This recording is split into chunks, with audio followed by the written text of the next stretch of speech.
الحمد للہ وکفا والصلاة والسلام علی عباده الذین اصطفى خصوصا علی افضلهم محمد صلی اللہ علیہ وسلم.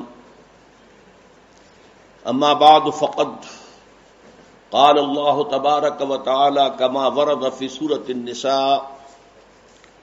اعوذ باللہ من الشیطان الرجیم. بسم اللہ الرحمن الرحیم.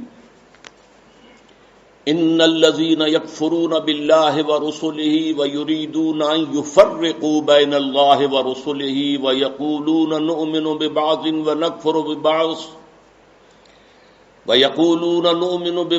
ونکفر ببعض ویریدون ان یتخذوا بین ذلک سبیلا اولئک هم الکافرون حقا وَأَعْتَدْنَا لِلْكَافِرِينَ عَذَابًا مُهِينًا. صدق اللہ العظیم. وقال النبی صلی اللہ علیہ وسلم بدأ الاسلام غریبا وسيعود كما بدأ فطوبى للغرباء. رواہ احمد والترمذی وابن ماجہ والدارمی رحمہم اللہ. رب اشرح لي صدری ویسر لي امری واحلل عقدۃ من لسانی یفقہوا قولی. اللهم ربنا الہمنا رشدنا واعذنا من شرور انفسنا. اللهم ارنا الحق حقا وارزقنا اتباعه وارنا الباطل باطلا وارزقنا اجتنابه. آمین یا رب العالمین. معزز حاضرین اور محترم خواتین، السلام علیکم ورحمۃ اللہ وبرکاتہ. احادیث نبویہ میں علی صاحب الصلاۃ والسلام جس معین شخصیت کا ذکر ہے دجال اکبر کے عنوان سے، ابھی اس کا ظہور تو نہیں ہوا، اگرچہ شاید اب زیادہ دور بھی نہیں ہے، لیکن جیسے کہ انگریزی میں کہتے ہیں coming events cast their shadows before. جو آنے والے واقعات ہوتے ہیں مستقبل میں، ان کے سائے پہلے سے پڑنے شروع ہو جاتے ہیں. تو وہ دجال اکبر کب ظاہر ہوگا، کس شکل میں آئے گا، کہاں سے آئے گا، اس وقت اس سے بحث نہیں ہے. لیکن دجالیت، فتنہ دجال، وہ کئی صدیوں سے نہ صرف یہ کہ شروع ہو چکا ہے، بلکہ رفتہ رفتہ تدریجاً اس کے سائے گہرے سے گہرے تر ہوتے چلے جا رہے ہیں. اور یہ فتنہ اب میرے نزدیک اپنے آخری مرحلے میں داخل ہو گیا ہے. جیسا کہ سب کو معلوم ہے، کفر کی بھی بہت سی شکلیں ہیں، بہت سی صورتیں ہیں. مثلا حضور کے زمانے میں ایک کفر تھا مشرکین کا، ایک کفر تھا اہل کتاب کا، ایک کفر تھا منافقین کا جو بظاہر مسلمان تھے بباطن کافر تھے. اسی طریقے سے شرک کی ہزاروں قسمیں، ہزاروں صورتیں، اس پر بڑی مفصل میری تقاریر موجود ہیں.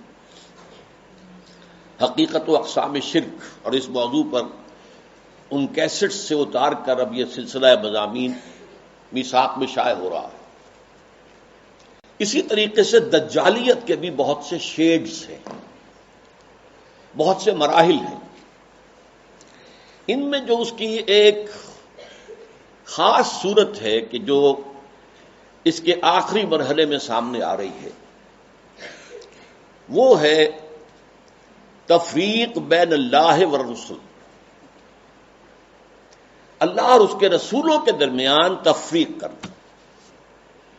اللہ کو مانیں گے لیکن رسول کو نہیں مانیں گے، یا مانیں گے تو اطاعت نہیں کریں گے، اتباع نہیں کریں گے، پیروی نہیں کریں گے. اس کے حوالے سے میں نے آج دو آیتیں تو آپ کو سنائی ہیں سورہ نساء کی، آیت نمبر 150، آیت نمبر 151. ان کا ترجمہ یہ ہے، ان الذین یکفرون باللہ ورسلہ، یقیناً وہ لوگ جو اللہ اور اس کے رسول کا کفر کرتے ہیں، وَيُرِيدُونَ أَن يُفَرِّقُوا بَيْنَ اللَّهِ وَرُسُلِهِ، اور چاہتے ہیں کہ اللہ اور اس کے رسولوں کے درمیان تفریق پیدا کر دیں، جدائی کر دیں۔ وَيَقُولُونَ، اور یہ کہتے ہیں، نُؤْمِنُ بِبَعْضٍ وَنَكْفُرُ بِبَعْضٍ، ایک کو ہم مانیں گے ایک کو نہیں مانیں گے، ایک کا پر ایمان رکھیں گے ایک کا کفر کریں گے۔ وَيُرِيدُونَ أَن يَتَّخِذُوا بَيْنَ ذَلِكَ سَبِيلًا، اور وہ چاہتے یہ ہیں کہ اس کے بین ایک راستہ اختیار کریں۔ اب جو فتویٰ ہے اللہ کا، فرمایا گیا اولئک ھم الکافرون حقا، یہ لوگ کٹر کافر ہیں، چاہے ایمان باللہ کا دعویٰ کریں، چاہے اللہ کی کتاب پر ایمان کا دعویٰ کریں، لیکن اگر رسول کا انکار ہو، رسول کی اطاعت کا انکار ہو، رسول کے اتباع کا انکار ہو تو یہ کفر ہے۔ اولئک ھم الکافرون حقا، جس میں کسی شک و شبہ کی گنجائش نہیں۔ وَأَعْتَدْنَا لِلْكَافِرِينَ عَذَابًا مُهِينًا، اور ایسے کافروں کے لیے ہم نے بہت عبرتناک، اہانت آمیز، ذلت، ذلیل کن، رسوا کن عذاب تیار کر رکھا ہے۔ اس آیت کے بارے میں عام طور پر لوگوں کی جو رائے ہے وہ تفریق بین الرسل والانبیاء، اس کی طرف ذہن جاتا ہے، یعنی رسولوں میں سے بعض کو ماننا بعض کو نہ ماننا، یہ بھی کفر ہے، اور یہ قرآن مجید کے مستقل مضامین میں سے ہے۔ رسولوں کو بھی سب کو ماننا ہے، اور ہمارا ایمان یہ ہے کہ جن رسولوں کا ذکر قرآن میں، نبیوں کا ذکر ہو گیا، ان کو تو ماننا ہے ہی، ان میں سے تو کسی ایک کا انکار سب کا انکار ہو جائے گا۔ اس کے علاوہ بھی ہمیں معلوم ہے کہ دنیا میں اور بہت سے نبی اور رسول آئے ہیں جن کا ذکر قرآن میں نہیں ہے۔ رسولا قد قصصناہم علیک من قبل ورسلا لم نقصصہم علیک، اے نبی ہم نے بہت سے رسول ایسے بھی ہیں جن کا ذکر آپ کے سامنے کیا ہے پہلے، اور ایسے بھی بہت سے ہیں جن کا ذکر نہیں کیا، لیکن اجمالاً ہم ان سب پر ایمان رکھتے ہیں، یہ ہمارا عقیدہ ہے۔ تعین کے ساتھ انہی کو مانیں گے جن کا ذکر قرآن میں ہوا ہے۔ تو یہ تفریق بین الرسل کا معاملہ بھی قرآن مجید کا ایک مستقل مضمون ہے، جس کے لیے دو مثالیں میں آپ کے سامنے پیش کرتا ہوں۔ سورہ بقرہ کے آخر میں بھی، جو آخری سے پہلی آیت ہے، لاسٹ بٹ ون، اور سورہ بقرہ میں 16ویں رکوع کے آخر میں بھی یہ مضمون آیا ہے۔ 16ویں رکوع میں فرمایا گیا قولوا آمنا باللہ وما انزل الینا وما انزل الی ابراہیم واسماعیل واسحاق ویعقوب والاسباط وما اوتی موسیٰ وعیسیٰ وما اوتی النبیون من ربہم لا نفرق بین احد منہم۔ اے مسلمانوں کہو، ہم ایمان لاتے ہیں اللہ پر بھی اور اس پر بھی جو ہم پر نازل کیا گیا، اور اس پر بھی جو ہم سے پہلے نازل کیا گیا، ابراہیم پر، اسماعیل پر، اسحاق پر، یعقوب پر، ان کی اولاد پر، موسیٰ پر، عیسیٰ پر، اور تمام نبیوں کو جو کچھ دیا گیا ہم اس سب پر ایمان رکھتے ہیں، اور لا نفرق بین احد منہم، ان میں سے کسی کے درمیان تفریق نہیں کرتے، تمام نبیوں کو مانتے ہیں۔ اسی طرح جو سورہ بقرہ کی آخری سے پہلی آیت ہے آمن الرسول بما انزل الیہ من ربہ والمؤمنون کل آمن باللہ وملائکتہ ورسلہ لا نفرق بین احد من رسلہ، ہم اس کے رسولوں میں سے، اللہ کے رسولوں میں سے کسی ایک کی بھی تفریق نہیں کرتے۔ تو تفریق بین الانبیاء والرسل بھی قرآن کا ایک مستقل موضوع ہے۔ اس مقام پر توجہ کی ضرورت ہے۔ یہاں اصلاً جو بات سامنے آ رہی ہے وہ یہ ہے تفریق بین اللہ والرسل، اللہ اور رسولوں کے درمیان تفریق کر دینا، اللہ کو ماننے کا دعویٰ کرنا لیکن رسولوں کو ماننے سے انکار کر دینا، یا ماننا تو اس کے اتباع اور اس کی اطاعت سے انکار کر دینا۔ یہ در حقیقت ایک اہم ترین جو ہے فتنہ اس وقت جو دجالیت کا سب سے بڑا سیلاب آ رہا ہے، اس کا اصل ہدف یہی ہے، اس کا گول تو یہ ہے کہ اسلامی تہذیب کے جو بچے کھچے اثرات رہ گئے ہیں ان کا صفایا کر دیا جائے، لیکن اس کا حربہ کیا ہے؟ اللہ اور اس کے رسول کے درمیان تفریق۔ اچھا، یہ تفریق جو ہے بین اللہ والرسل، اس کی ایک تاریخ میں آپ کے سامنے پہلے اجمالاً درج کر دوں۔ آغاز اسلام میں سب سے پہلے اس کا اظہار ہوا ہے، مظاہرہ ہوا ہے یہود کی طرف سے۔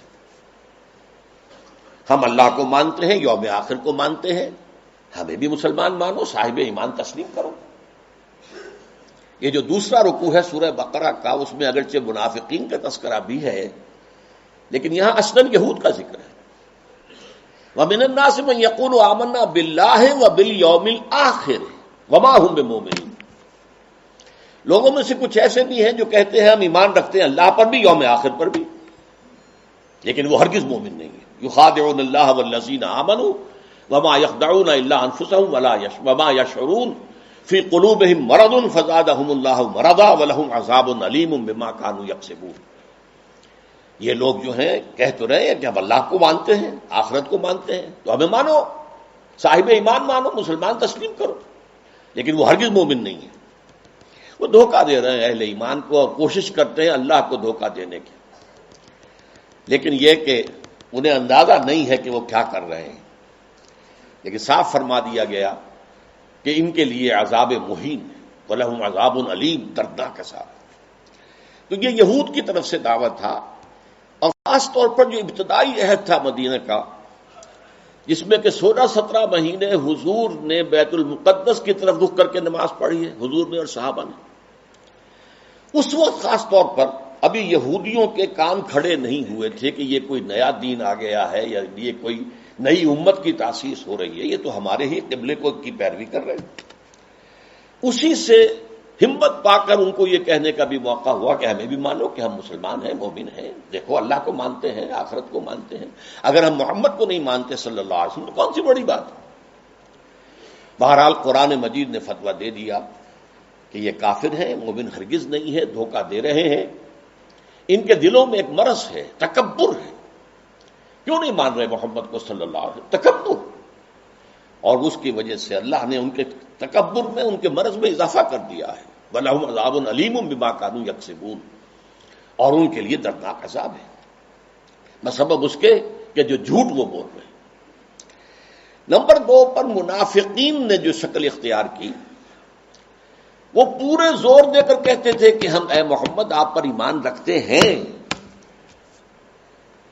لیکن یہ کیا ضروری ہے کہ آپ کو ہر معاملے میں حکم تسلیم کریں؟ یہ کیا ضروری ہے کہ آپ کا ہر حکم بھی مانیں؟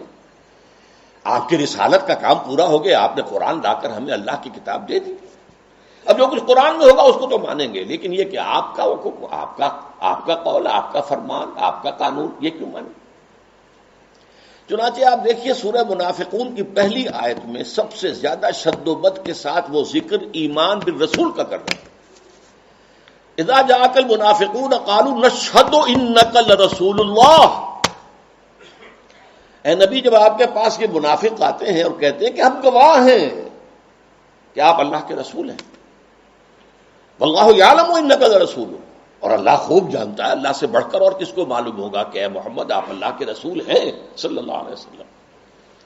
واللہ یشہد ان المنافقین لکاذبون، لیکن اللہ تعالیٰ گواہی دیتا ہے کہ یہ منافقین جو ہیں یہ جھوٹ بول رہے ہیں، ان کا آپ کی نبوت و رسالت پر وہ ایمان نہیں ہے کہ جو ہونا چاہیے۔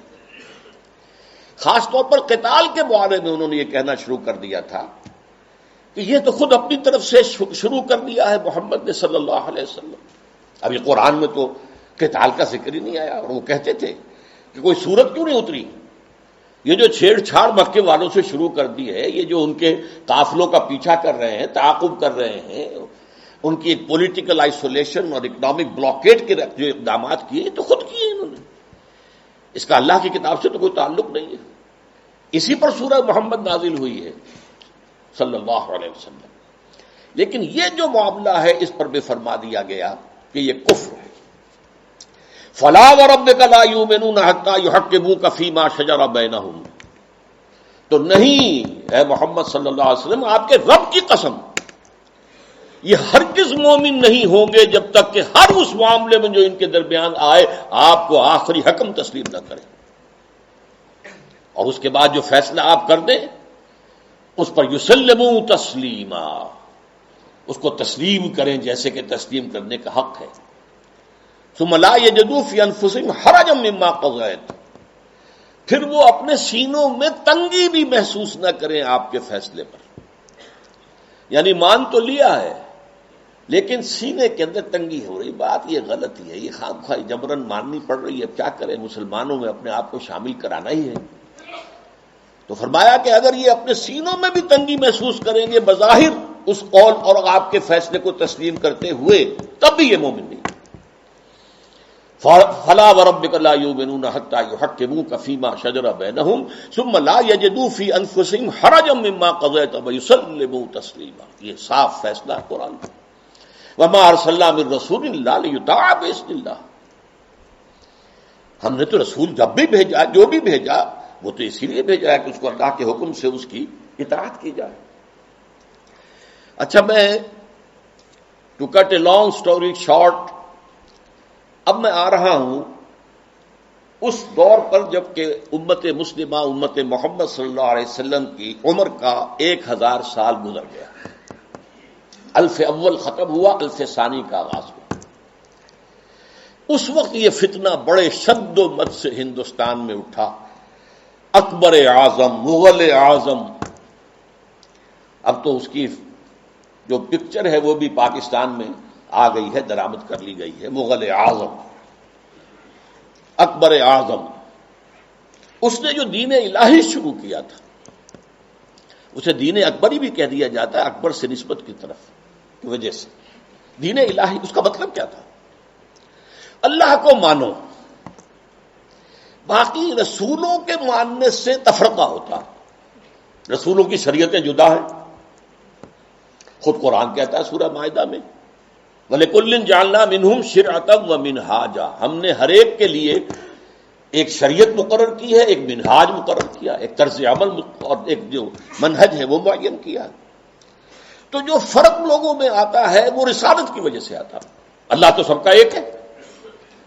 وہ تو یہ ہے کہ لوگ مختلف ناموں سے اللہ کو پکارتے ہیں، پرمیشور کہہ لیں، مہادیو کہہ لیں، اور جو بھی آپ چاہیں پرماتما کہہ لیں، اللہ کہہ لیں. یہ سب سے کیا فرق واقع ہوتا ہے؟ وہ ایک ہی ہے، ایک ہی حقیقت ہے. بس اس کو مانو، اس کو پوجو، اس سے محبت کرو، اس سے لو لگاؤ، اس کا قرب حاصل کرو. باقی ان چیزوں کو چھوڑو، ان کی کوئی حیثیت نہیں. اس فتنے کے پیچھے اس کی سیاسی حکمت عملی بھی تھی. ہندوستان کے حالات کو یقیناً یہ کہ اگرچہ وہ ان پڑھ تھا، بالکل ان پڑھ، لیکن ذہین بہت تھا.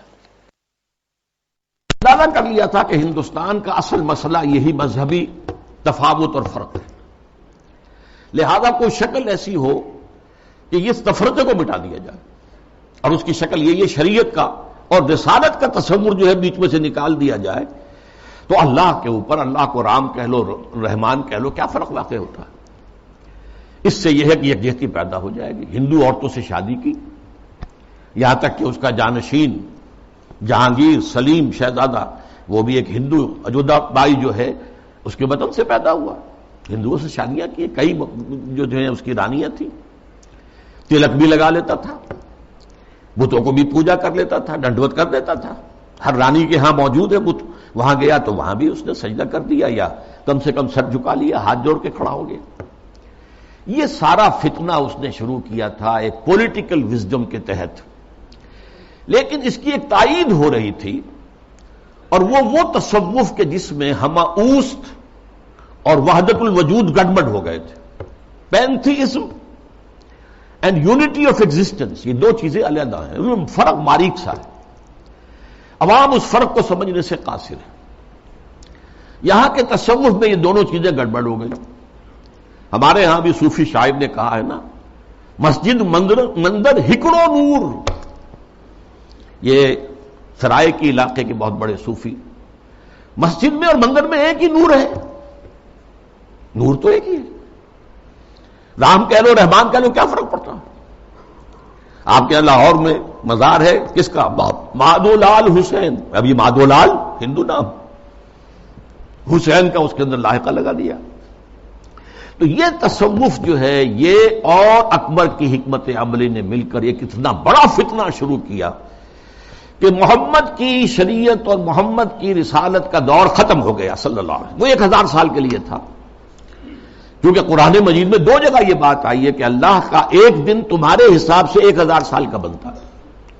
وہ ایک دن اللہ کا ختم ہو گیا اور یہ جو شریعت محمدی اور نبوت محمدی کا دور تھا وہ ختم ہوا. اب یہ ایک نیا دور ہے، اس میں جو ہے وہ دین الہی چلے گا. اس فتنے کا توڑ کیا حضرت مجدد الف ثانی. میں نے کہا تھا نا یہ الف ثانی کے آغاز میں فتنہ اٹھا. امت کی عمر کا دوسرا ہزارواں جو ہے دور وہ شروع ہو رہا تھا، 1000 سالہ دور. تو وہ فتنہ جو تھا الف ثانی کا، اس کا توڑ کرنے کے لیے اللہ نے جس مجدد کو اٹھایا ہے اس کا نام ہی پڑ گیا مجدد الف ثانی رحمۃ اللہ علیہ، شیخ احمد سرہندی. اس نے توڑ کیا، جس کے بارے میں اقبال کہتا ہے گردن نہ جھکی جس کی جہانگیر کے آگے، جس کے نفس گرم سے ہے گرمی احرار. وہ ہند میں سرمایہ ملت کا نگہباں، اللہ نے بر وقت کیا جس کو خبردار. ملت تو ختم ہو رہی تھی، اس لیے کہ ملت کی جو بنیاد جو ہے وہ حضور صلی اللہ علیہ وسلم کے اتباع اور اطاعت پر ہے. محض قرآن پر تو نظام کوئی بنتا ہی نہیں سرے سے. نماز کا نظام نہیں بنتا، اور کیا نظام بنے گا؟ نماز کا نظام کہاں بنے گا قرآن پر؟ تاکیدی حکم ہے نماز قائم کرو، نماز قائم کرو، نماز قائم کرو. وہ 5 نمازوں کا ذکر کہاں ہے؟ یہ ان رکعتوں کا ذکر کہاں ہے کہ فجر کی 2 ہیں، فرض جو رکعتیں ہیں، اور ظہر اور عصر کی 4 ہیں، مغرب کی 3 ہیں، عشاء کی پھر 4. کہاں ہے؟ قرآن میں تو کہیں نہیں. اس لیے نظام اگر بنتا ہے، یہاں تک کہ نماز کا نظام بھی وہ سنت سے بنتا ہے. ملت بنتی ہے تو سنت سے بنتی ہے. بمصطفیٰ پر اساخی شرا کے دی ہماوست، اگر مئو نہ رسیدی تمام بولا بیست.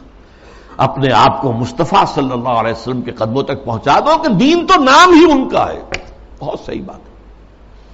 اگر ان تک تمہاری رسائی نہ ہوئی تو سب مقبولہ بھی ہے.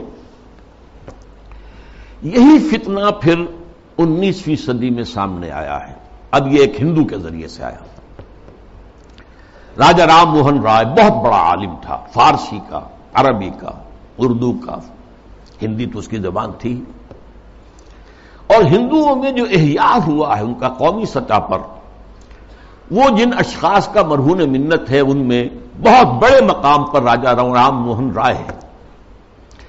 اور یہ موحد تھا، موحد کامل. چنانچہ انگریز جب آ چکے، آپ کو معلوم ہے 18ویں صدی میں آ گیا تھا انگریز. جنگ پلاسی کے بعد سے بنگال پر اس کا قبضہ ہو چکا تھا. اس کے بعد رفتہ رفتہ وہ سیلاب آگے آ رہا تھا. کلکتے ہی میں انہوں نے پہلا پریس قائم کیا، پہلا کالج قائم کیا.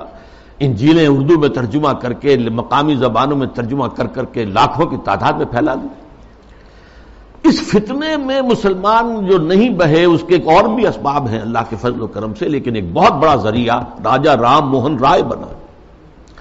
آئینہ تسلیم کے نام، آئینہ تسلیس کے نام سے اس نے کتاب لکھی جس میں توحید کا اس بات کی مسلمانوں کی طرف سے دفاع کی. لیکن اس شخص نے بھی وہی دین الہی کی طرح کہ یہ تفرقہ جو ہے مسلمان اور ہندوؤں کے مابین، اس کو دور کرنے کی ایک ہی شکل ہے، اور وہ یہ ہے کہ ان کے اندر اتحاد پیدا کیا جائے خدا کے نام پر. چنانچہ اس نے ایک خاص مجلس قائم کی، ایک خاص اس کا فرقہ بن گیا برہمو سماج. برہما کہتے خدا کو، برہمو سماج یعنی جس طرح دین الہی اسی طرح برہمو سماج. وہ یہ ہے کہ ایک برہما کو مان لو، بس خدا کو مان لو، جو تم اللہ کہہ لو، ہم اسے پرمیشور کہہ لیں، برہما کہہ لیں، جو چاہیں کہہ لیں. لیکن یہ ہے کہ باقی چیزیں جو ہیں ان کو ذرا پسے پش ڈال دو، ان کی اہمیت کم کر دو. تو برہمو سماج جو ہے اس نے پیدا کیا. اس کا انتقال 1833 میں ہوا تھا. اس کو پھر 20ویں صدی میں تازہ کیا ہے گاندھی نے متحدہ قومیت کے لیے. اس کی بھی ایک سیاسی بصیرت تھی. انگریز کی غلامی سے نجات پانے کی کوئی صورت نہیں ہے جب تک کہ مسلمان اور ہندو متفق نہ ہو، متحد نہ ہو. اور ان کے اتحاد میں جو چیز حائل ہے وہ شریعت ہے، قانون ہے، تہذیب ہے مسلمانوں کی. تو جب تک ان کو گڈمٹ کر کے ایک ہاون دستے میں ڈال کر کوٹ کر پیس کر ایک نہ بنا دیا جائے تب تک یہ متحد نہیں ہو سکتے، اور جب تک یہ متحد نہیں ہوں گے آزادی نہیں ہو سکتی. اسی کی وجہ ہے کہ اس کی پرارتھنا جو ہوتی تھی صبح ہی صبح اس میں گیتا بھی پڑھی جاتی تھی، قرآن کی تلاوت بھی ہوتی تھی، گرو گرنتھ کو بھی پڑھ کے سنایا جاتا تھا تاکہ معلوم ہو یہ سب ایک ہے بھائی، اس میں کیا فرق واقع ہوتا۔ یہ فتنہ اس شد و مت سے اٹھا تھا، متحدہ قومیت۔ علماء کی کتنی بڑی تعداد تھی جو کہ مولانا حسین احمد مدنی رحمۃ اللہ علیہ کی سرکردگی میں اس متحدہ قومیت کی قائل ہو گئی، اور مان لیا انہوں نے کہ آج کل تو دنیا میں قومیں جو ہیں وطن کی بنیاد پر بنتی، وطنیت۔ مولانا ابوالکلام آزاد بھی اس فتنے کا شکار ہوئے۔ اس فتنے کا توڑ کیا ہے جس شخص کو خصوصی نسبت تھی مجدد الفسانی سے رحمۃ اللہ علیہ، یعنی علامہ اقبال، کہ مسلمانوں کی قومیت کی بنیاد وطن نہیں ہے، مذہب ہے، اور مذہب جو ہے وہ نام ہے محمد صلی اللہ علیہ وسلم کے اطاعت اور اتباع کا۔ وطنیت کے بارے میں جو کچھ انہوں نے کہا، اس دور میں میں اور ہے، جام اور ہے، جم اور، ساقی نے بنا کی روش لطف و ستم اور، تہذیب کے آزر نے ترشوائے صنم اور، مسلم نے بھی تعمیر کیا اپنا حرم اور، ان تازہ خداؤں میں بڑا سب سے وطن ہے، جو پیرہن اس کا ہے وہ مذہب کا کفن ہے۔ یہ وہی بات جو مجدد الفسانی نے کہی تھی، اسی بات کو علامہ اقبال نے کہا ہے، اور ان کی بڑی گہری باہمی نسبت ہے۔ چوتھے نمبر پر پھر جب انگریز کا یہاں پر پورا تسلط ہو گیا 1857 کے بعد، تو فتنہ انکار حدیث پیدا ہوا، سنت رسول کا استخفاف۔ یہ چونکہ مغرب سے درآمد شدہ فلسفہ اور نظریات اور مغرب سے درآمد شدہ سائنس کے زیر اثر تھا، لہذا یہ فتنہ پورے عالم اسلام میں ہوا۔ اگرچہ اس کے مرکز دو بنے ہیں، ایک ہندوستان اور دوسرے مصر۔ مصر ثقافتی اعتبار سے عالم عرب کا امام، اور عجمی اسلام جو ہے اس میں سب سے اہمیت، سب سے بڑھ کر وہ ہندوستان کو تھی۔ تقریباً پوری دنیا کی جو مسلمانوں کی آبادی ہے اس کا تہائی ہندوستان میں ہوتا تھا، آج بھی ایسا ہی ہے۔ 40 کروڑ سے زائد جو ہیں وہ بھارت اور پاکستان اور بنگلہ دیش میں ہیں، 125 کروڑ کل جو ہے مسلمان، ایک تہائی تعداد تو یہاں ہوتی تھی۔ اور یہاں پہ ظاہر بات ہے کہ ثقافت کا بہت بڑا مرکز، علم کا۔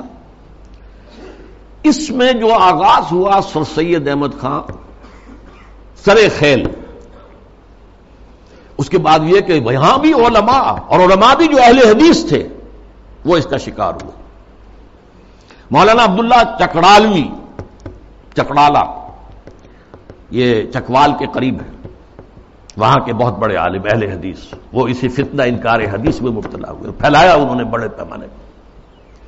اسی طرح مولانا اسلم جہراج پوری یو پی کے، انہوں نے اس فتنے کو بھڑکایا، وہ بھی اہل حدیث سے مسلکن۔ اسی طریقے سے مولانا تمنا عبادی، نیاز فتح پوری، بہت عمدہ منمون نگار، انشا پرداس، غلام جیلانی برق، اگرچہ اس کی آخر میں ہدایت ہو گئی، لیکن سب سے بڑھ کر یہ فتنہ جس شخص سے پھیلا ہے وہ غلام احمد پرویز۔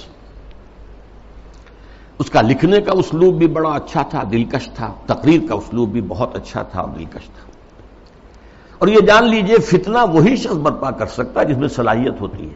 عام آدمی کیا فتنہ برپا کرے گا، اور کرے گا تو پھیلائے گا کیسے؟ تحریر و تقریر سے فتنہ جو ہے وہ پھیلتا ہے، پروان چڑھتا ہے، اور ان دونوں چیزوں پر اس شخص کو بڑی دسترس حاصل تھی۔ دیکھیے یہ دو غلام احمد پنجاب نے پیدا کیے۔ غلام احمد قادیانی، اس نے ختم نبوت کی مہر توڑ دی، اجرائے وحی، اجرائے نبوت کا دعویٰ کر دیا۔ اور غلام احمد پرویز، اس نے وہ دوسری اعتبار سے نبوت و رسالت کو زخم لگائے کہ نبی کی رسالت جو ہے وہ ٹھیک ہے، ہم مانتے ہیں، لیکن نبی کی اطاعت اور اس کا اتباع یہ صرف ان کی زندگی تک تھا۔ یہ فتنہ جو ہے پرویزیت، یہ آج بھی جاری ہے۔ اس کے کچھ کیسٹس ہیں جو آج بھی پھیل رہے ہیں، نہ صرف پاکستان کے مختلف حصوں اور علاقوں میں، بلکہ اور باقی باہر کے ممالک کے اندر بھی چھوٹے چھوٹے جو ہیں ان کی جو بزم بنتی ہے، بزم طلوع اسلام جیسے یہاں پر ہوتی تھی، طلوع اسلام اس کا رسالہ تھا، تو ایسی بزمیں بنتی ہے اور اس کے اندر لوگ جمع ہو کر اور یہ اس کے کیسٹ سنتے ہیں، اس کی تقریریں سنتے ہیں. یہ فتنہ کیا تھا، اس کو میں یہ چاہتا ہوں کہ give the devil his due, شیطان کو بھی جو اس کا حق ہے وہ دینا چاہیے. اس نے کبھی انکار نہیں کیا مطلقاً حدیث کا، بلکہ اس کا موقف اصل میں کیا وہ سمجھ لیجئے. نمبر 1، دائمی ہدایت اور دائمی قانون صرف قرآن کا ہے. سنت رسول کے حکم پر چلنا، قرآن میں جہاں بھی آیا آتی ہے الرسول، اس سے مراد کیا ہے؟ اس وقت رسول امیر بھی تھے مسلمانوں کے، تو یہ اطاعت امیر کا ہے. وہ سربراہ مملکت بھی بن گئے مدینے میں، تو اطاعت جو ہے وہ حکمران کی ہے. اس اعتبار سے وہ مرکز ملت تھے، مرکز ملت کی اطاعت ہوگی. اب جب بھی کوئی اسلامی ریاست قائم ہوگی تو جو مرکز ملت ہوگا اس کی اطاعت ہوگی، اس سے حق حاصل ہوگا. وہ جو بھی حکم تسلیم کرے، جو حکم نہ تسلیم کرے. اس طرح گویا کہ رسالت محمدی اور نبوت محمدی اور شریعت محمدی اور سنت محمدی، اس کی اس نے گویا کہ عملاً نفی کر دی. انہوں نے کہا کہ ہم حدیثیں صرف وہی مانیں گے جو قرآن کے مطابق ہو. اچھا، کوئی شے قرآن کے مطابق ہے یا نہیں ہے کون طے کرے گا؟ ہم کریں گے. قرآن کی تشریح اور تعبیر اور تفسیر اگر سنت سے آزاد ہو کر کی جائے تو ظاہر بات ہے قرآن کو موم کی ناک بنایا جا سکتا ہے، ادھر موڑ دے ادھر موڑ دے، جو چاہے تعبیر کر لے. اس کی ایک میں مثال آپ کو دیتا ہوں، اگرچہ وہ بڑی استہزائیہ سے مثال ہے. قرآن مجید میں حکم آیا سورہ مائدہ میں، وَالسَّارِقُ وَالسَّارِقَةُ فَاقْطَعُوا أَيْدِيَهُمَا، چور مرد ہو یا عورت ان کے ہاتھ کاٹ دو. اب اس کی کیا تعبیر کی؟ رسول نے تو سمجھا ہاتھ کاٹنا ہے اور آپ نے ہاتھ کاٹے. ایک مخزومی خاتون تھی بڑے اونچے گھرانے کی، بنو مخزوم، وہی ابو جہل کا قبیلہ ہے، فاطمہ نام تھا، فاطمہ مخزومیہ. اس نے چوری کی، اب اس کا ہاتھ کاٹنے کا حکم دے دیا گیا. لوگوں میں بڑی جو ہے بے چینی پھیلی، بڑے اونچے خاندان کی یہ عورت ہے، اس کا ہاتھ کٹے گا.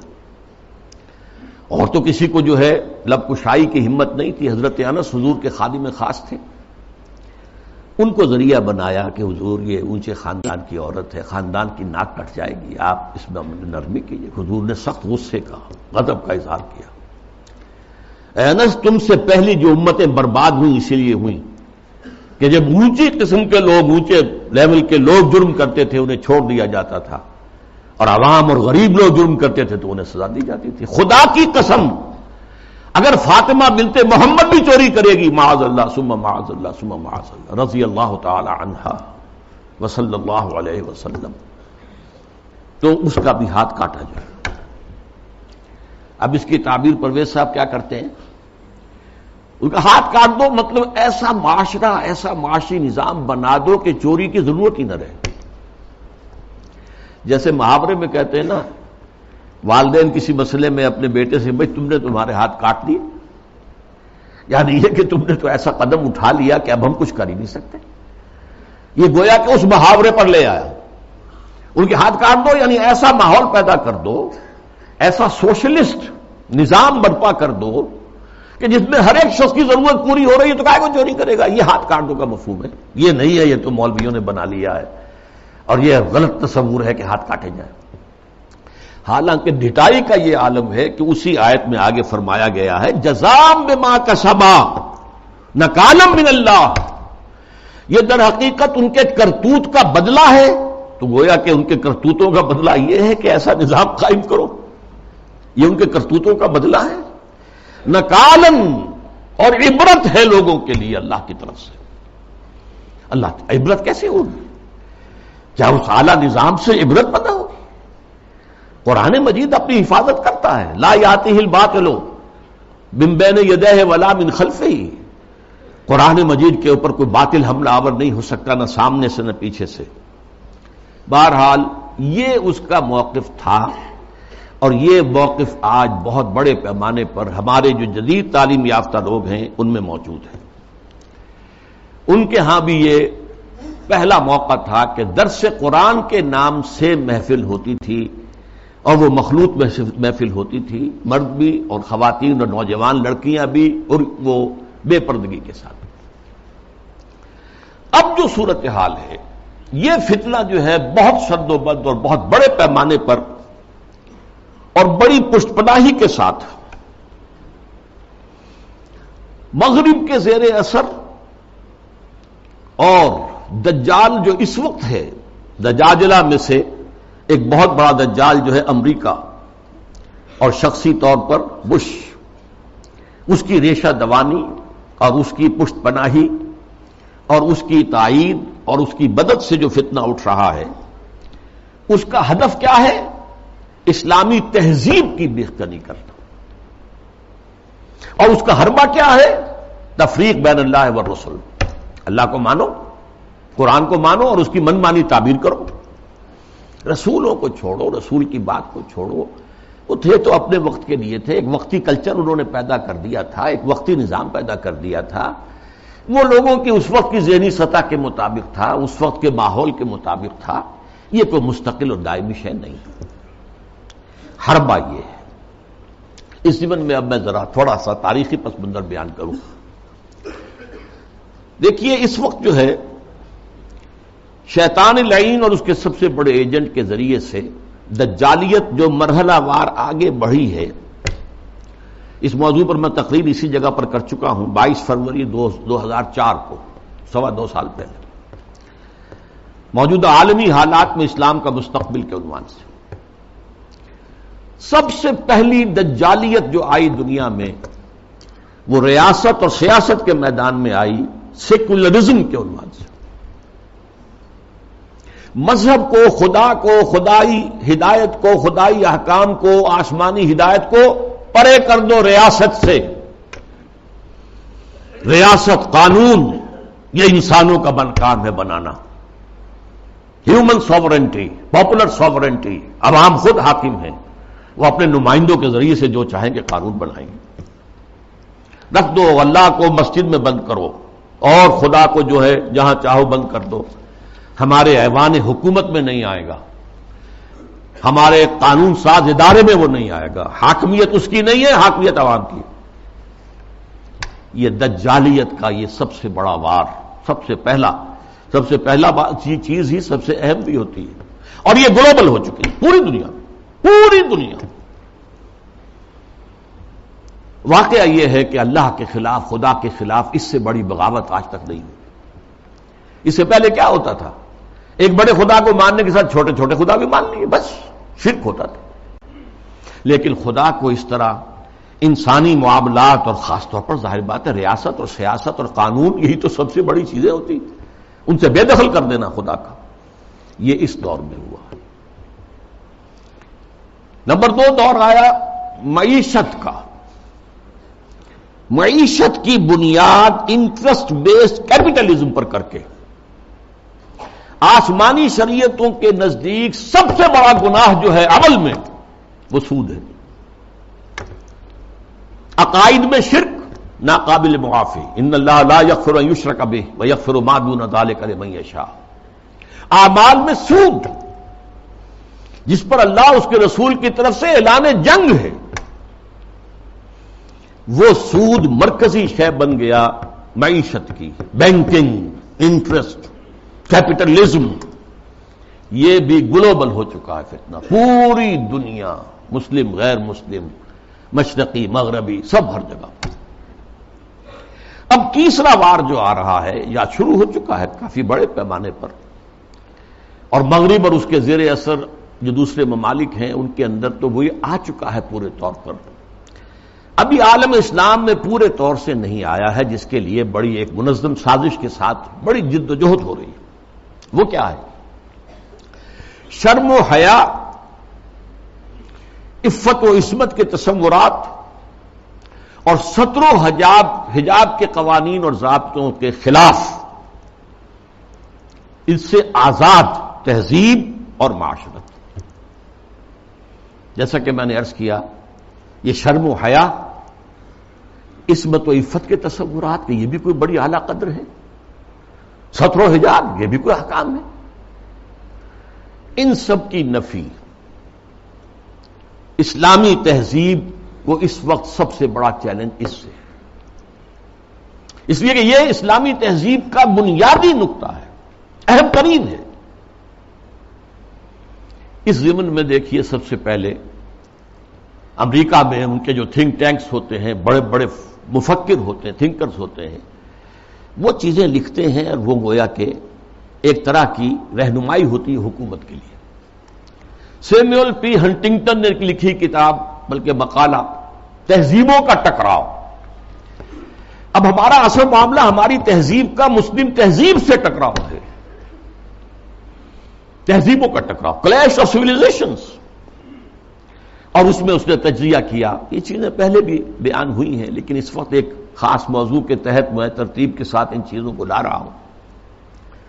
اس نے کہا کہ ٹوائنبی نے کہا ہے کہ دنیا میں آج تک کل 20 تہذیبیں قائم ہوئیں، ان میں سے 12 تو مر چکی، ختم ہو گئی، نسیم منسیہ ہو گئی، 8 ابھی موجود ہیں۔